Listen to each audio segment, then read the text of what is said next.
Another vlog, another kwento na naman ng aming buhay pamilya abroad dito sa bansang Oman. For today's vlog, samahan niyo ulit kami sa panibagong kwento na aming ibabahagi sa inyo ngayong araw na ito.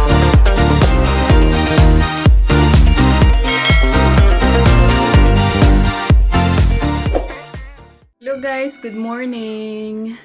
Good morning Oman. So ngayon, may pasok si D. Asikusin ko lang yung damit, uniform. Tapos, ngayon, simpleng simpleng araw lang. Maglilinis, tapos magluluto. Ito yung uniform niya.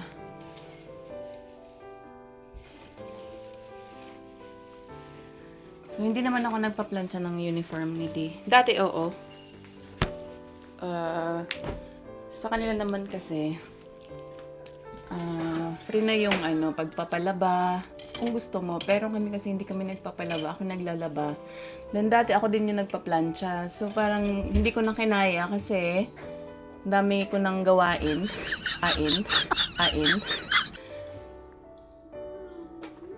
Tapos, hindi na talaga kinakaya. So, yun, pinapaplansya na lang namin sa work niya. Kaya nakabawas-bawas na sa gawain. Walang tayo ng gamit. So, yun din yung maganda pagka full-time mom ka kasi maasikaso mo yung mga anak mo, yung asawa mo. Alis na si Daddy, mag-work na. Bye-bye na. Tingnan nyo, kalat, oh. I love you. Bye, ingat. Ang payong mo. Okay po, bye. Love you, ingat. God bless.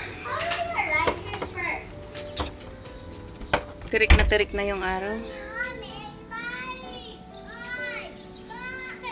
Bye. Ano po. Oh, wala na. Bye to Daddy. Oh, bye-bye na kay Daddy ko. Bye, Daddy! Bye! Bye. Wala na, Daddy. Oh, bumalik si Daddy. Bumalik. Kukuha tayo mamaya ng tanglad. Daddy! Kasi magtitinola tayo tsaka malunggay. Ha? Daddy! Cellphone mo? Nakalimutan yung cellphone. Bye.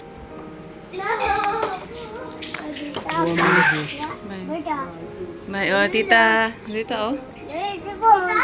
Ayan. Naglalaba si tita. Yan, oh. Bye, Daddy! Bye! Bye, Daddy! Come na po. Come na. Mainit.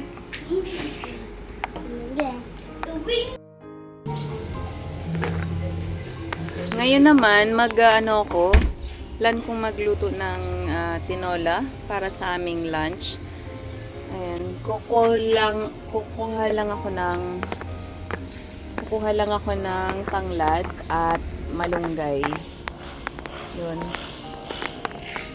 Di ba may binili akong papaya nung nag-grocery kami, kaya yun yung ilalagay ko, hindi ito. Kasi papahinugin namin to. So, yun. Samahan nyo ako, sobrang init. Grabe. Si Di naman, doon na siya kakain sa work. Kasi free meal naman sila. So, pag may pasok siya, doon na siya kumakain sa work niya. Grabe talagang init. Wait lang.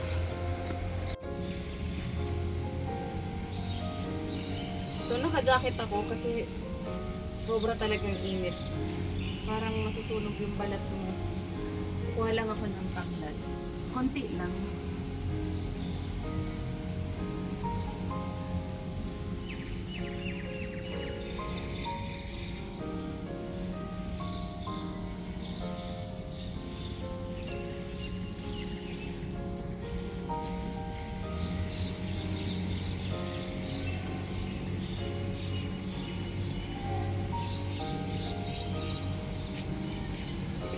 Kuha naman tayo ng ngayon, malunggay.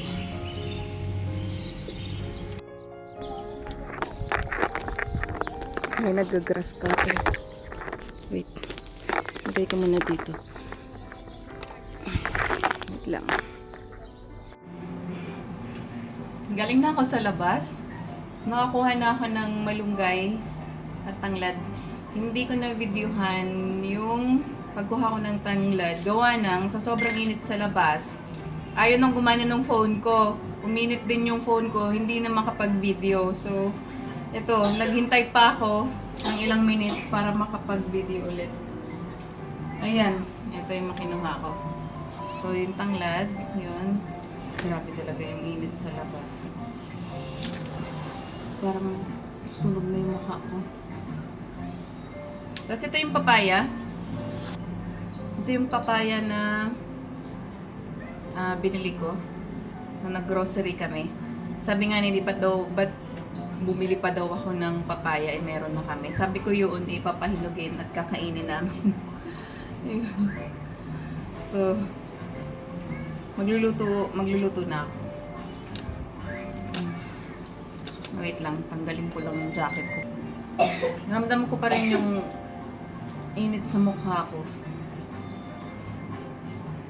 Naglagay mo. Inon ko yung ano namin, Christmas light. Parang feel ko lang. Ito.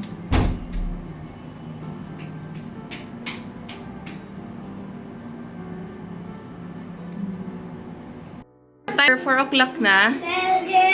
Dinner na pala namin yung lulutuin ko. Kasi nagising kasi kami, ano na, magto-12 na. So yung breakfast namin parang naging brunch na. So itong tinola mamaya na lang namin dinner. Si baby. Si ano, si KitKat. Naglaba nga pala ako nung sapi namin kahapon. Hindi ko pa na ilalagay. Si kuya naman ay memorize ng multiplication. Macy? Memorize mo ha? Okay po.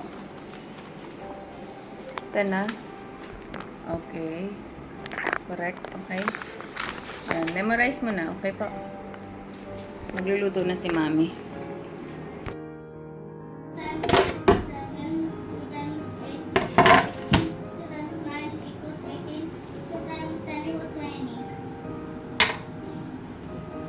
Hugasan ko ng pangmalunggay.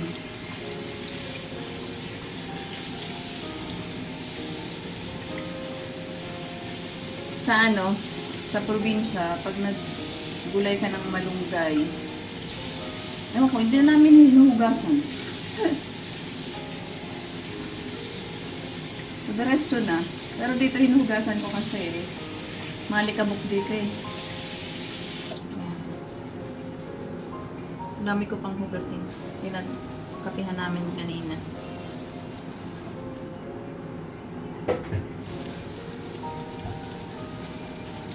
So, mamaya ko na to himayin.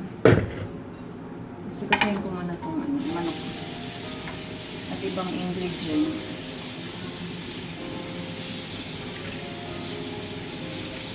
Kaya lang, wala pala akong patis. Masarap na yung patis sausawan. Kaya lang nabasag yung nabasag yung patis yung bagong bili.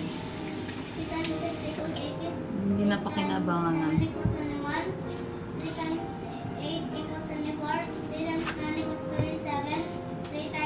Memorize si kuya. 4 times 1 equals 4. 4 times 2 equals 8. 4 times 3 equals 12. Lapit na naman pasukan. 4 equals 16. 4 times 5 equals 20. 4 times 6 equals 24. 4 times 7 equals 28. 4 times 8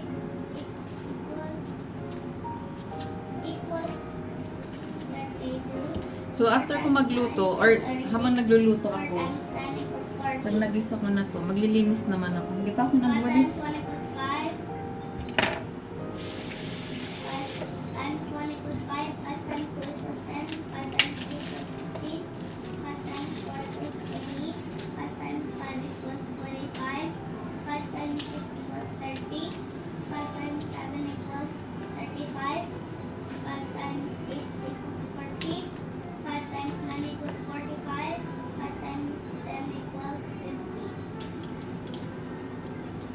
Gusto rin to ng mga bata. equals 6. 6 times 2 equals Tinola. 12.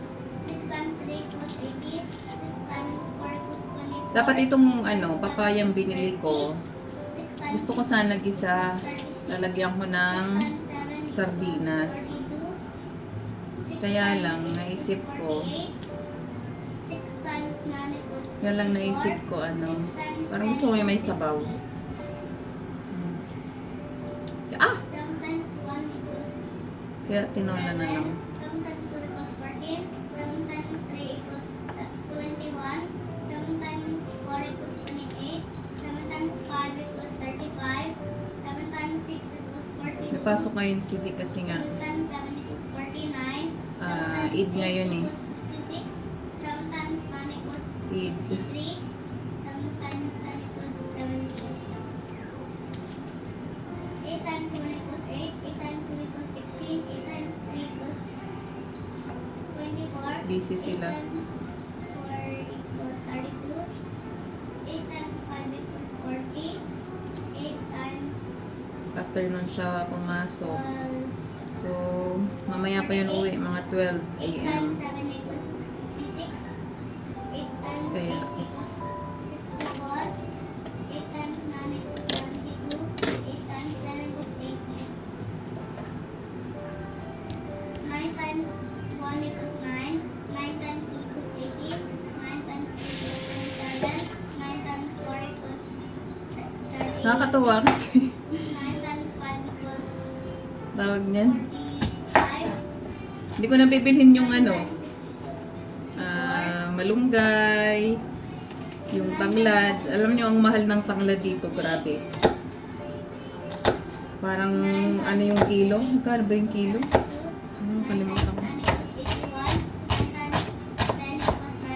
So, itong tanglad na to, nasabi ko na ata to eh, itong tanglad ko na tanim, umuwi kami last 2024, umuwi kami. Bakasyon kami sa Pinas. So, pagbalik ko dito, pagbalik namin dito, sabi ko kay nanay, hingi ako ng tanglad. Dadalhin ko dito sa Oman. So, ayun. Nabuhay naman. Nabuhay naman ako, kaya laking tuwa. Kasi masarap yung tanglad sa yung tinola ka. Sarap yung tanglad sa tinola. Sa pag mag-ihaw ka ng ng manok. Mag-roast ka. Sarap. Yes po. Or inasal na chicken. Kaya, yun.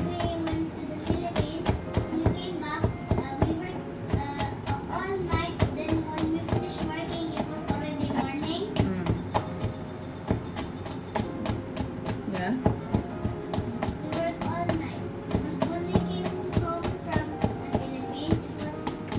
Yeah. Pagdating namin dito, yeah. Pagdating na kasi namin dito, naglinis muna kami. Naglinis nag-arrange ng mga dala namin, tapos natulog. Nagising kami next morning.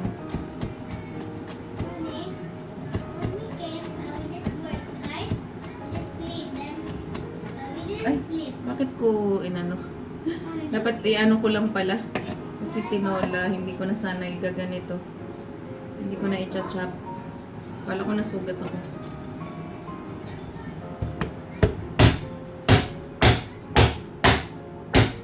Para lumabas yung patas.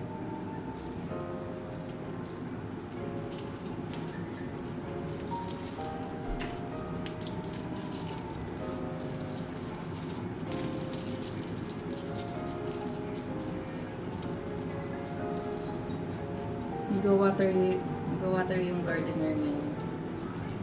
Sana i-water din yung aming mga tanim.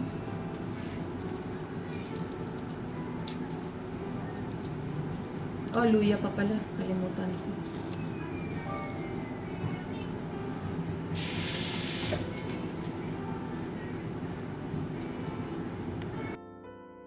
Si Baby Dos pala, oh. Wait lang, ayusin ko lang.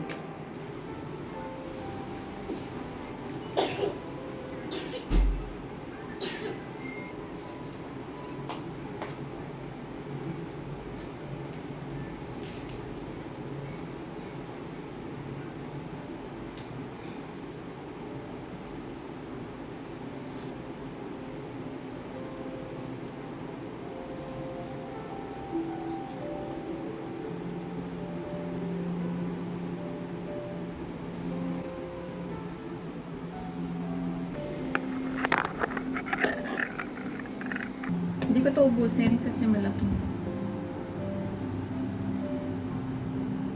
Kunti lang kasi may tanglad naman. Ito lang. Minsan kasi nag-ano din ako. Yung tawag niyan, yung luya, pinapakulaan ko lang. Yung sa labat, tapos nilalagyan ko ng honey. Yun. Minsan naman, pagka gumagawa si din ng carrot tea. Yun yung iniinom namin minsan sa morning, or pag, trip namin.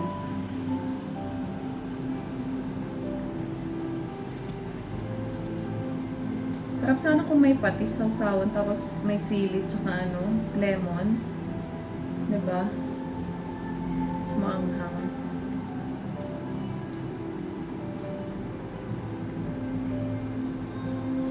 Talim ng kutsilyo na to.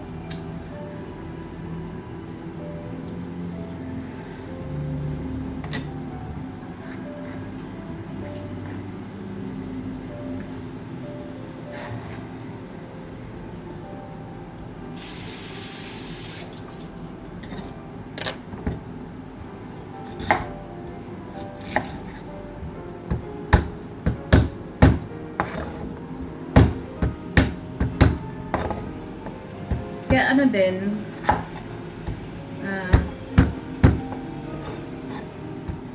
masaya din ako na tawag niyan.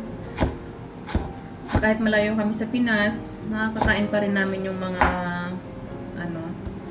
mga ulam, mga Pinoy na ulam, naluluto ko pa rin.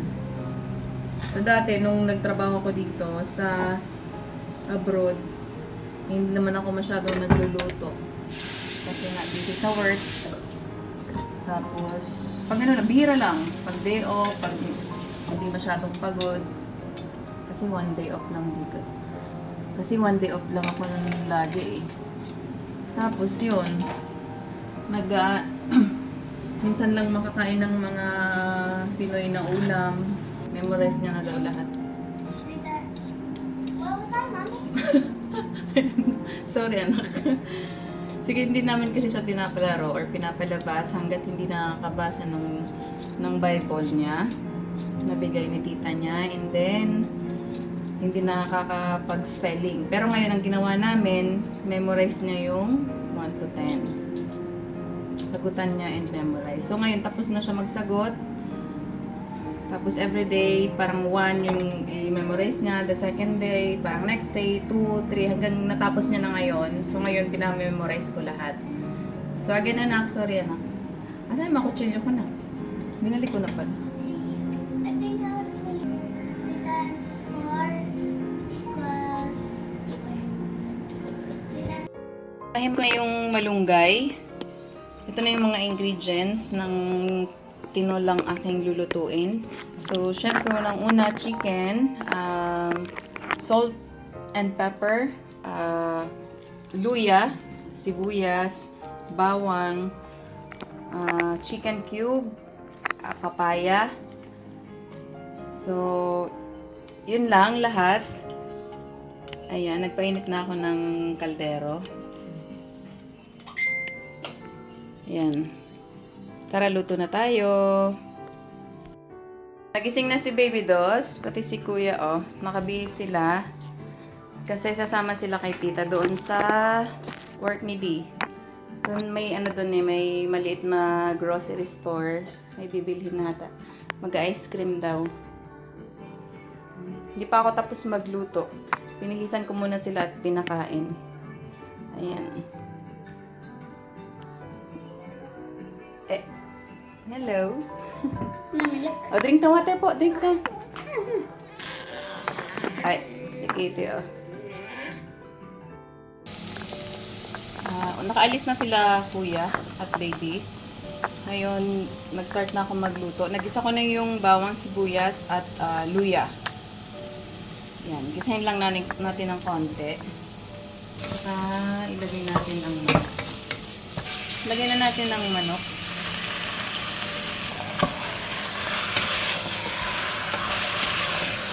Hayaan lang natin mag-isa ng konti.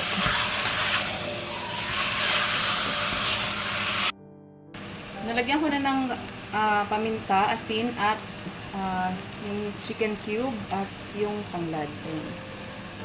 Tanglad. Marinahin natin.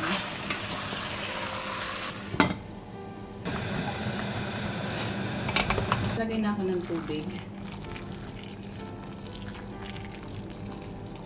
Yan. Damihan natin kasi mga anak ko mahilig sa sabaw. Pati si D. Kasi si D hindi naman siya kakain ngayon dito. So, bukas. Ayan. Palambutin lang natin yung manok tsaka papaya. Magwawalis muna ako habang wala pa yung aking mga anak.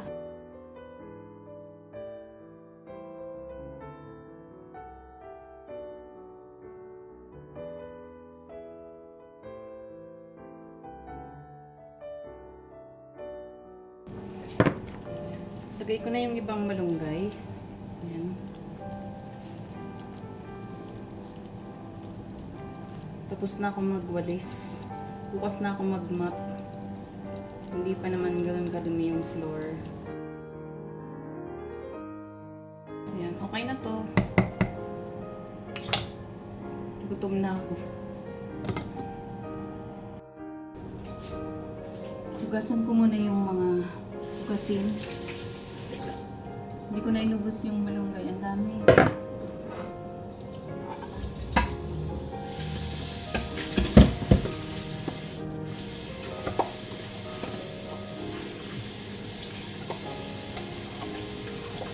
Gabi na. Magsi-7 na pala. Sobrang haba na nga ng video na ito kaya i-upload ko na lang ang part 2 bukas. Sa tindi ng init ng panahon dito sa Oman, ito nga lang muna ang maibabahagi ko sa inyo ngayon. Ang mga simpleng gawain at responsibilidad ko bilang isang full-time nanay dito sa bansang Oman. Bilang nanay, talagang buong araw kang hindi nauubusan ng trabaho. Mula sa pag-aasikaso sa bahay, pagluluto, paglalaba, pag-aalaga sa mga anak hanggang sa pagsisiguradong maayos at komportable ang pamilya araw-araw. Hindi man madali ang pagiging full-time nanay pero lahat ng pagod nawawala kapag nakikita mong masaya, healthy at maayos ang pamilya mo. Totoo ngang walang sahod ang pagiging nanay pero walang katumbas ang pagmamahal at sakripisyong ibinibigay natin para sa pamilya natin. Bilang isang nanay, natutunan kong maging matatag, mas praktikal at mas mapagpasensya sa araw-araw na hamon ng buhay. Kahit malayo sa sariling bansa at sa ibang mahal sa buhay, lalo sa nanay ko, sa tatay ko, kinakaya para sa pamilya at para sa magandang kinabukasan ng mga anak. Kaya gusto ko rin na makauwi at makapagbakasyon kami para makasama ang aking mga magulang. Matanda na nga sila kaya ayaw kong sayangin yung mga pagkakataon na makasama pa sila. Nagpapasalamat talaga ako sa Diyos kasi nandyan pa rin sila, ang nanay ko at ang tatay ko. Maikwento ko nga lang, bago pa nga ako nag-asawa, 10 years din akong naging OFW. Para makabawi sa lahat ng sakripisyo nila sa amin noon. Dahil ang sakripisyo ng isang magulang ay talagang hindi biro. Kahit may sariling pamilya na ako, kasama pa rin sila sa mga plano ko. Kaya sobrang thankful talaga ako sa asawa ko dahil napaka-supportive hindi lang sa amin, pati sa aking mga magulang. Wala man akong kakayanan ngayon dahil wala akong trabaho pero andyan siya at never nagdamot para suportahan ang aking mga magulang. Kaya sobrang blessed at grateful ako sa kung anong meron ako sa buhay ko ngayon. Hanggang dito na lang po muna ulit. Maraming salamat po sa patuloy ninyong pagsubaybay sa aming simpleng buhay pamilya dito sa Oman. Hanggang sa susunod na vlog at kwentuhan po ulit. God bless us all po. Bye!